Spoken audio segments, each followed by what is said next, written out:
know anyone checked facts these days, he said. I get all my news from people I trust. My wife, my friends. I like to have a direct line, straight from the source. Kate pressed her lips together. She already regretted encouraging the conversation, but she didn't know how to end it politely.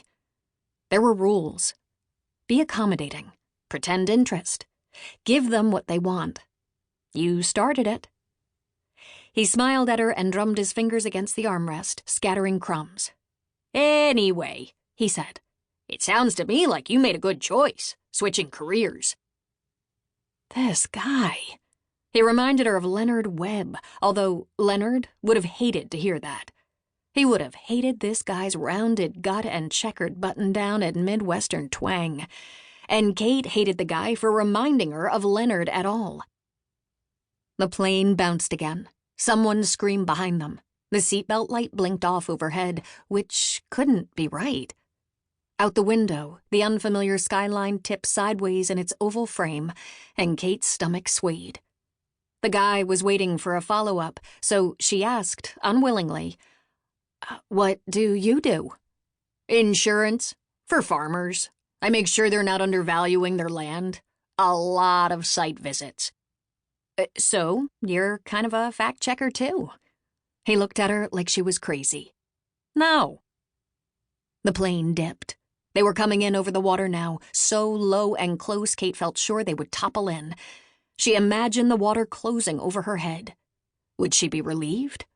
Before she had figured out the answer, the ground materialized beneath them, an asphalt miracle, and the wheels touched down.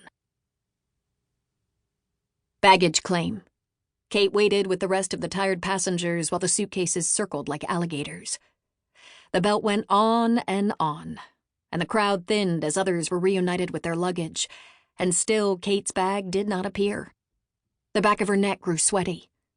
3 months was a long time, and she had brought only the one suitcase. If her clothes vanished now, she would be truly alone. Not even an outlet store sweater to keep her company. When it was just her and one nervous college student left standing at the carousel, her fraying red bag tumbled down the ramp. Relief made her lightheaded, like helium filling her skull. Outside, she scanned the congested arrivals area for her aunt.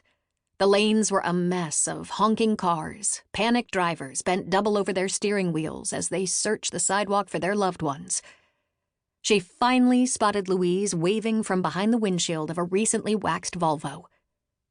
Louise parked the car in the middle lane and leaped out to hug Kate, which earned her a few sharp tweets on the traffic marshal's whistle. Louise ignored him. She took Kate's shoulders in her hands, even though Kate was a good 6 inches taller than her, and held her away to scrutinize her. Kate did her own inventory. She hadn't seen her aunt in 3 years, but Louise looked exactly the same, only more tan. Like a deck that had been restained to a fresh but unrealistic brown.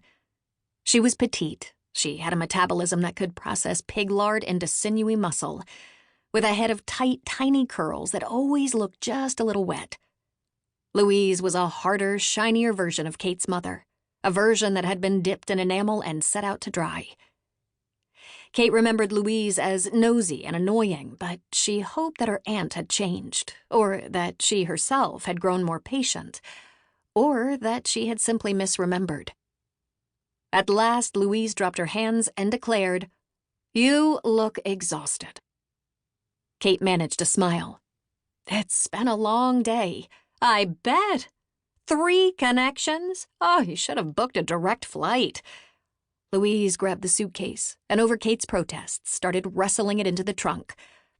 "I have an under-eye cream you can use. It'll take away the circles. And did you eat? We have plenty of food waiting at home. Oh, I should call Frank. Remind him to defrost the steak."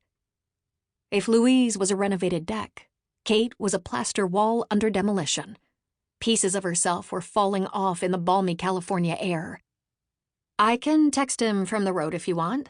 "Oh, yes." Louise nodded, as if Kate were reminding her about a city she had visited a long time ago. Texting. Louise chattered all the way through San Francisco's endless loops of overpasses and underpasses, gushing words like a sprung fire hydrant. She told Kate how they had prepared the guest room, how excited...